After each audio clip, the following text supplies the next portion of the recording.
Well, good morning. On February 17th, 5 weeks ago Monday, this neighborhood in this city woke up to 400 houses underwater. And you saw the story. The police, the fire department responded immediately, and we got neighbors out with no loss of life and no serious injury.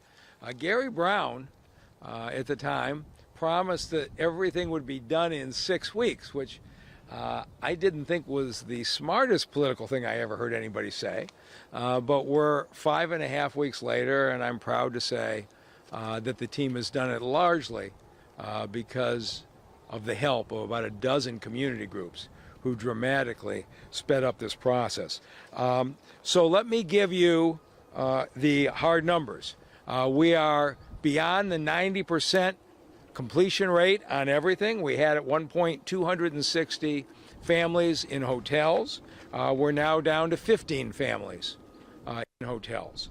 And that is in itself was an amazing logistical feat.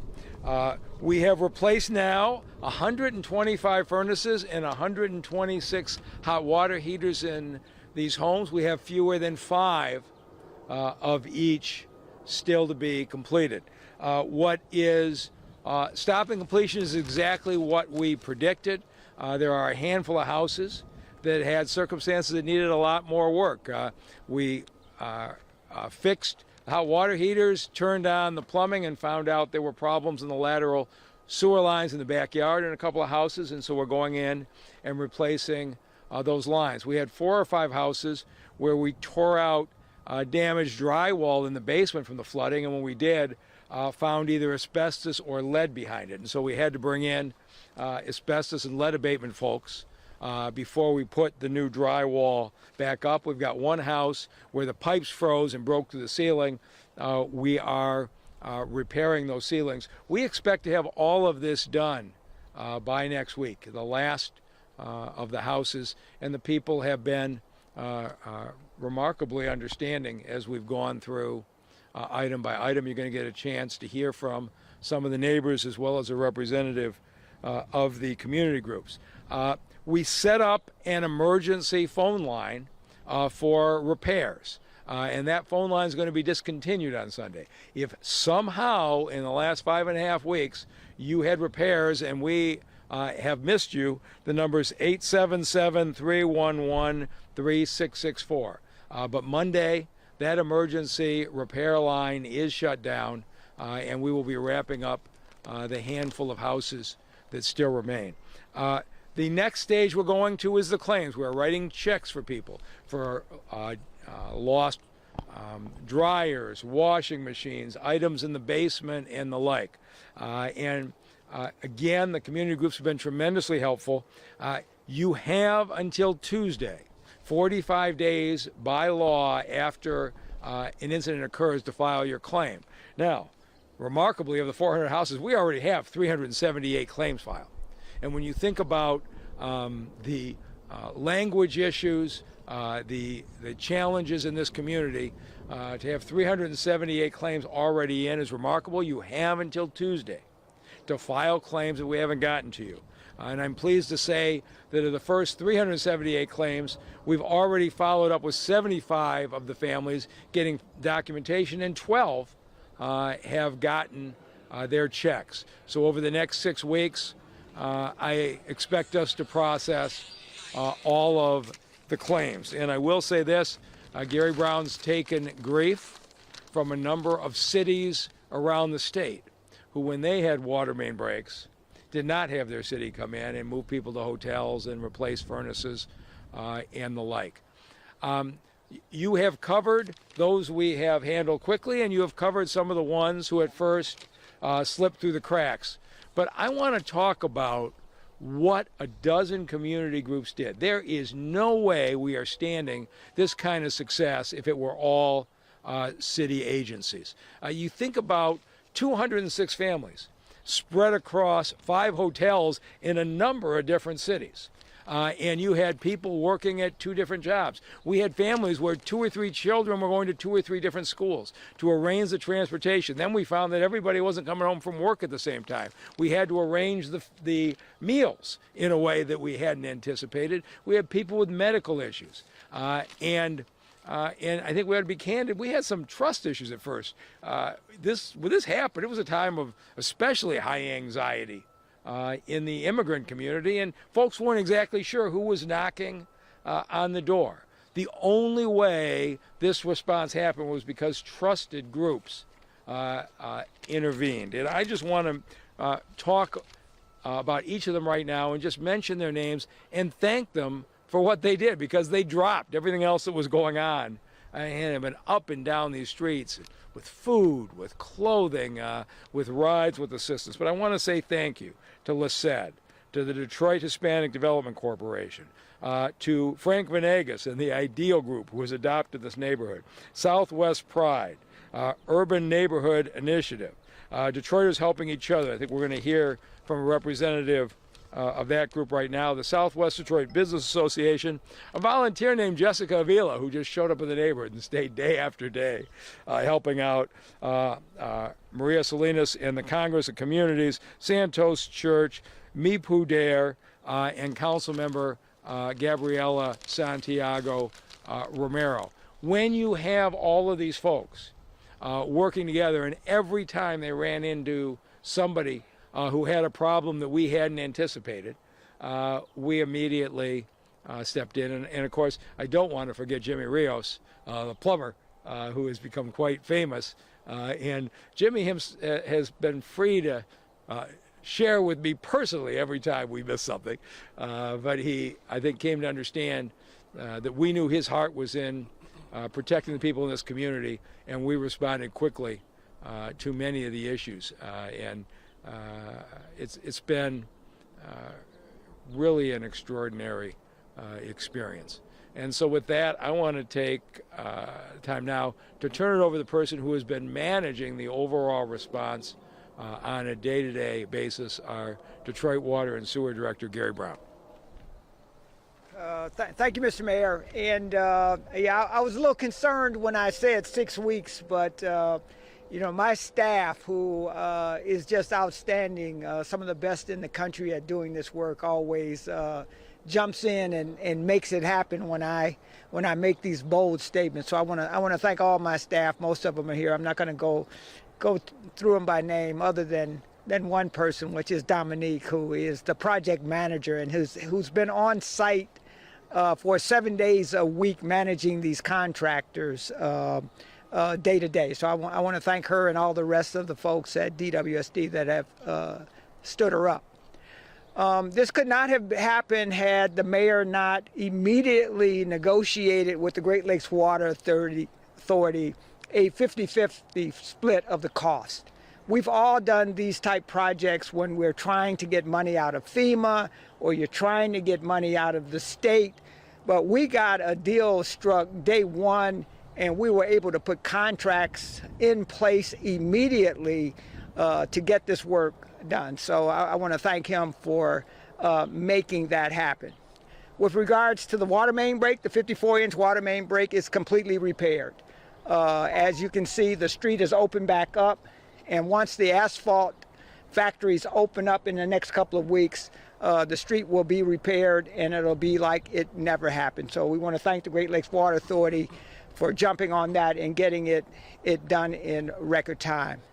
I also want to thank Dave Bell, my partner over at BSeed, because his team has been on site 7 days a week with us on this. And I want to assure you that every one of our contractors went and got a permit from the city of Detroit, which required the buildings and safety inspectors to inspect the work of these furnaces and hot water tanks, these electrical boxes that are going in, and that I want to assure you that it is up to code with regards to the mechanics, and it is safe.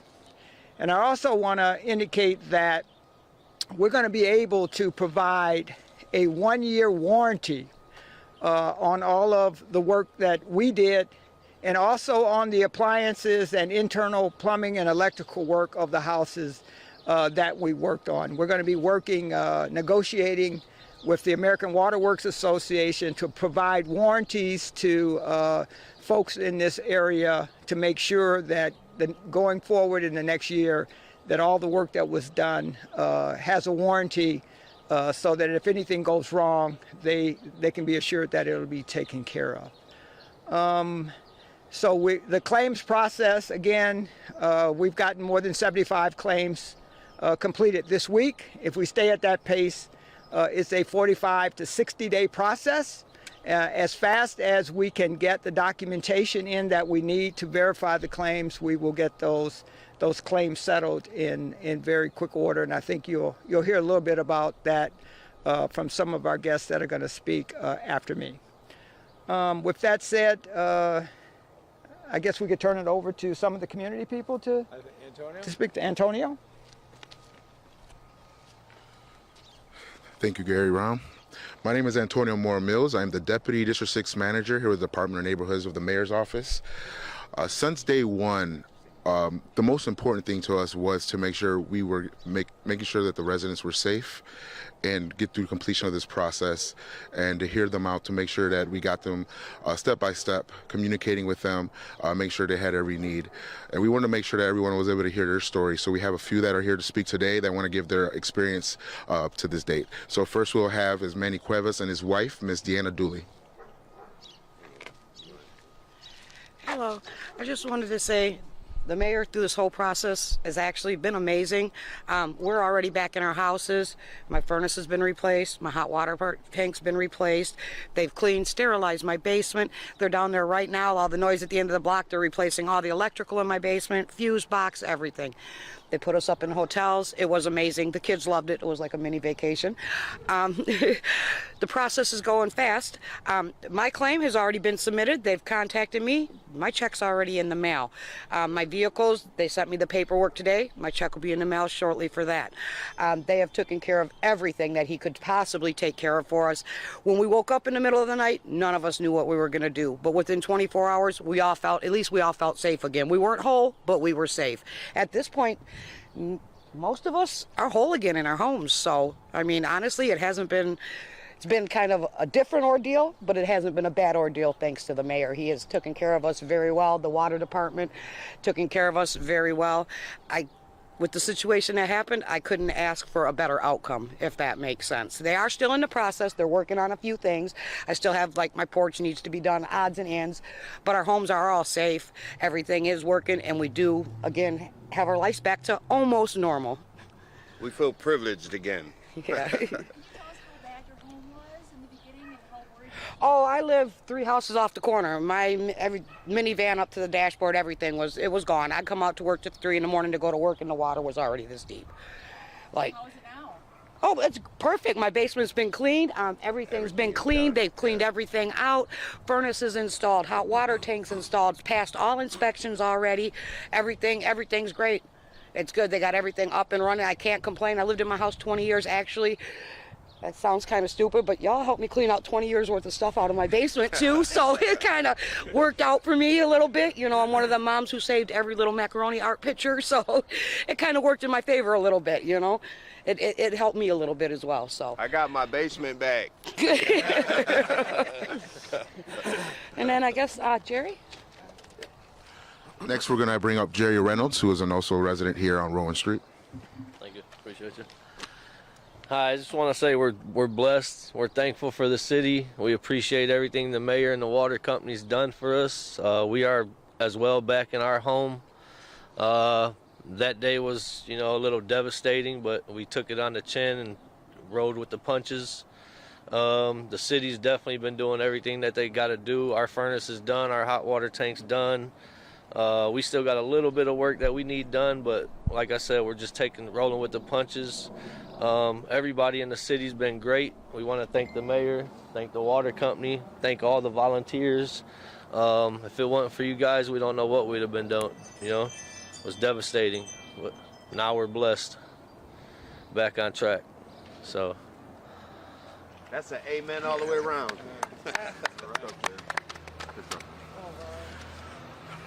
Now, as the mayor mentioned earlier, he named off the organizations in the community that came out and poured their heart out and helped assist it. And one of the people we want to have come up today is from Detroiters helping each other. And in its name, she has been helping each other out. So we're going to bring up Ms. Jessica Ramirez to speak on that as well. Hi everyone, I'm Jessica Ramirez, the president of Detroiters Helping Each Other, and we're just a community-based group of the community that comes together and help each other when a time is in need. I also work with animals. Got a call that morning to come over here, and it's been boots on the ground ever since. I think this whole situation showed the city that when a time is need, we can all work together. The city and the community groups, when it's needed, we know how to work together and come together. I'm grateful for everything they've done. They're continuing to do. The city working fast and getting the families back in their homes, even with all the hiccups in the last 5.5 weeks. You know, we getting everybody back at home. There's still needs that need to be met from community base and what the city is doing, and we're just grateful to be a part of it and be a part of this community that comes together and does teamwork is dream work. So I want to say to Ms. Ramirez and everybody else, my wife Sonia was watching this on TV, and she says, we have got to take the volunteers for all your groups, and we want to have you come over to the Manugian this summer and just celebrate. Take the time when you're not running up and down the streets, and have a special celebration. You know, somebody on TV criticizing us, they were right. They were pointing out problems that we needed to fix, right? They weren't doing it because they were trying to hurt. They were doing it because they were trying to help, and the advocacy of these groups is a big part of why we are here today. And so we are going to all celebrate together your accomplishments this summer. And so with that, we'll take any questions. Yeah. The biggest challenge in the beginning, and what challenges are you guys still facing? I'm going to let Gary talk about it. I'll tell you the biggest challenge in the beginning for me, because I was taking a lot of phone calls, was I just said, guys, open up the hotels and move folks. And we moved people in. Now, we had some people move in and weren't from the neighborhood, but rather than slow it down, we moved everyone. But I think we underestimated the logistical challenge of 200 families overnight leaving the neighborhood and going to a hotel in Southfield or Dearborn. How do I get to work? How do I get to school? In many cases, their cars were underwater. So it was a remarkable logistical challenge to respond to the needs of the people who had been displaced. And Gary could talk about what was going on in the neighborhood. Yeah, lots of challenges, nothing unsurmountable.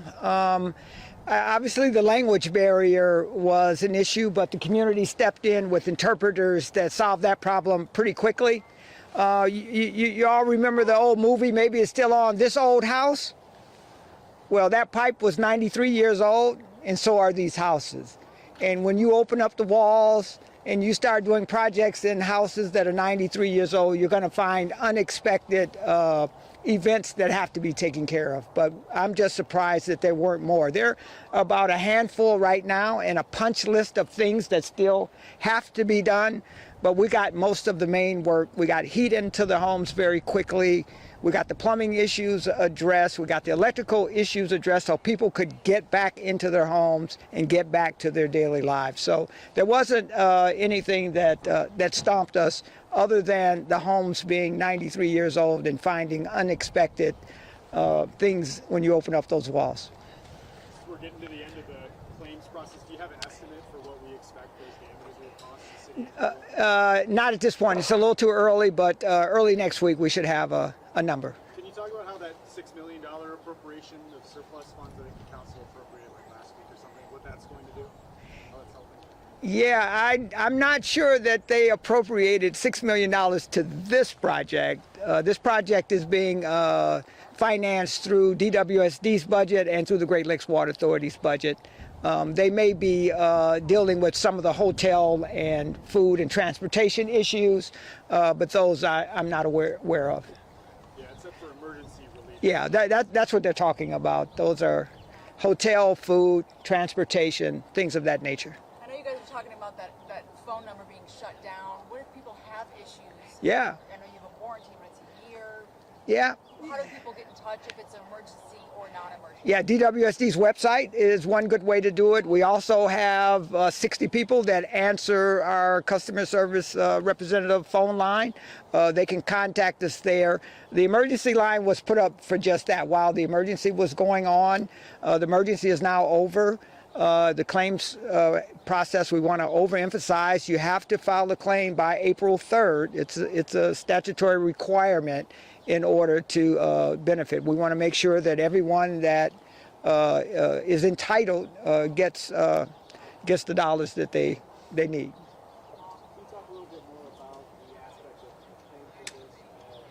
I was reading, maybe correct me on this, some of this was on the vacancies at DWSD. Yeah. About the decision to. Yeah, I said that at the council table that I have to live within my budget. My boss makes sure that I live within my budget. Our new budget year starts July 1st. These dollars have to come out of this year's budget, and so I have 67 vacancies, and we're only going to replace the emergency vacancies until July 1st when the new dollars kick in. So we'll create several $1 million in savings by not filling those positions for the next 3 or 4 months, and that will help finance the DWSD 50% portion of this expense.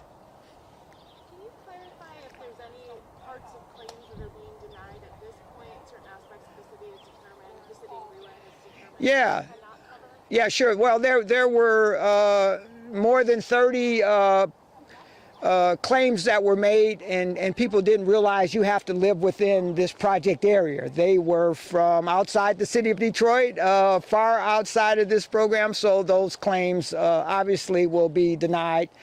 We think that there was just a misunderstanding that people could file a claim for things from all over the city, and it just applied to this area.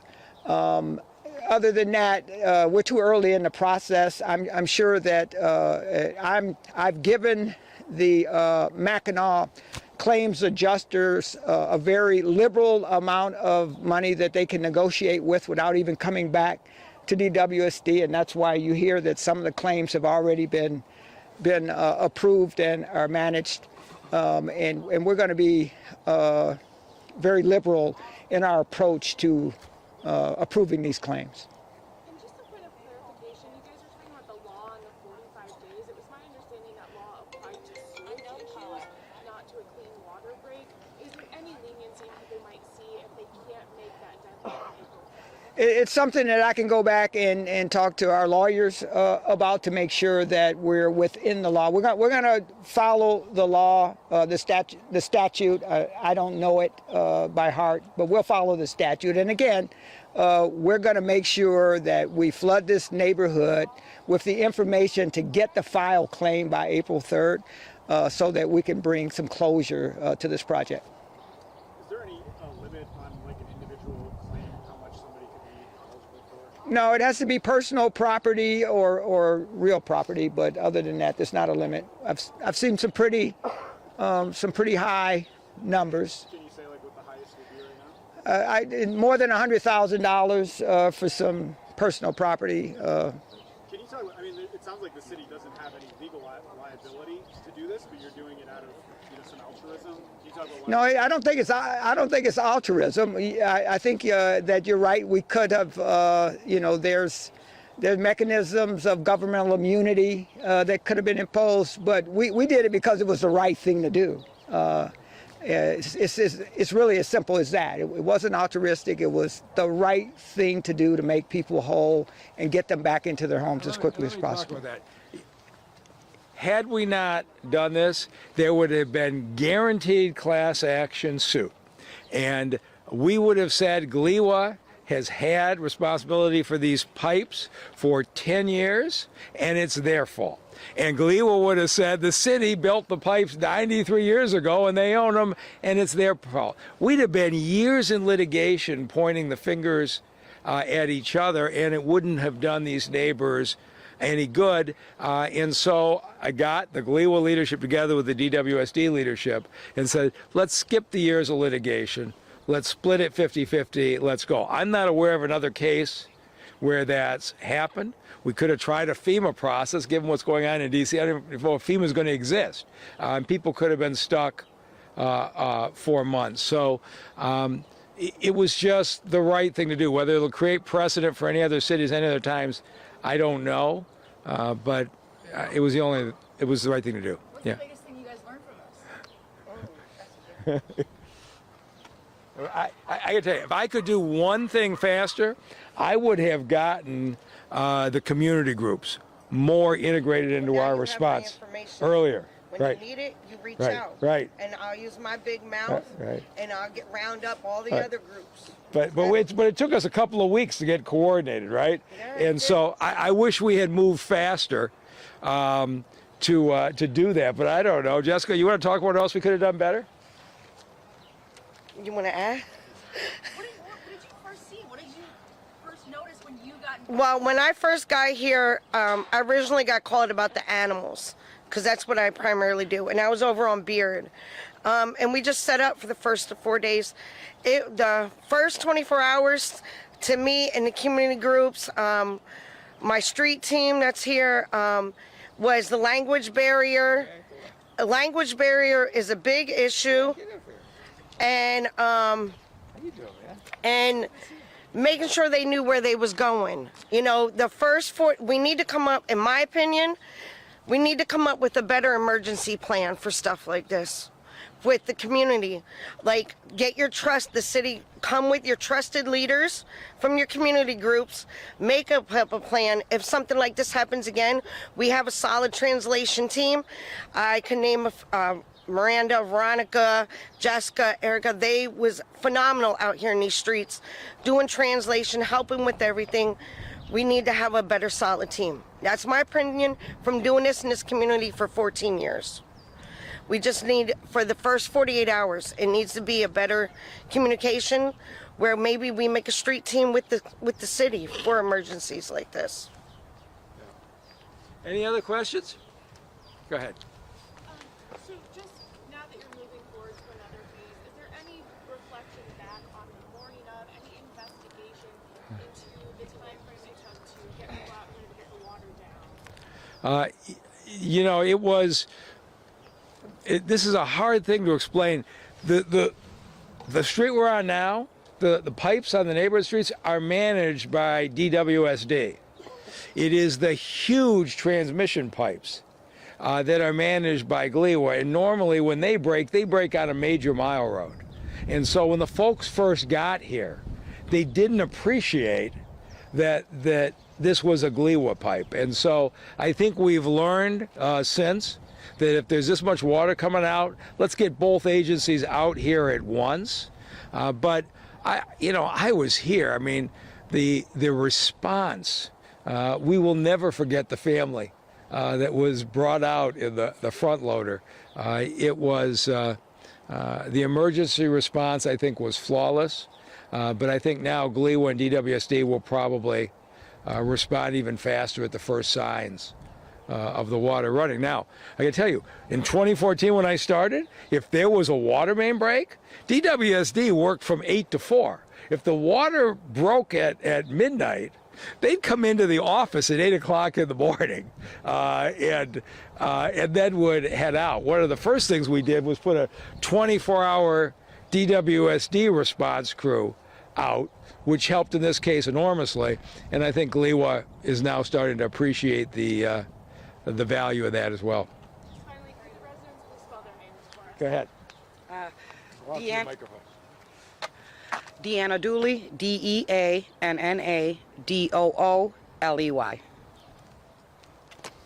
My name is Manuel Cuevas, MANUELCUEVAS.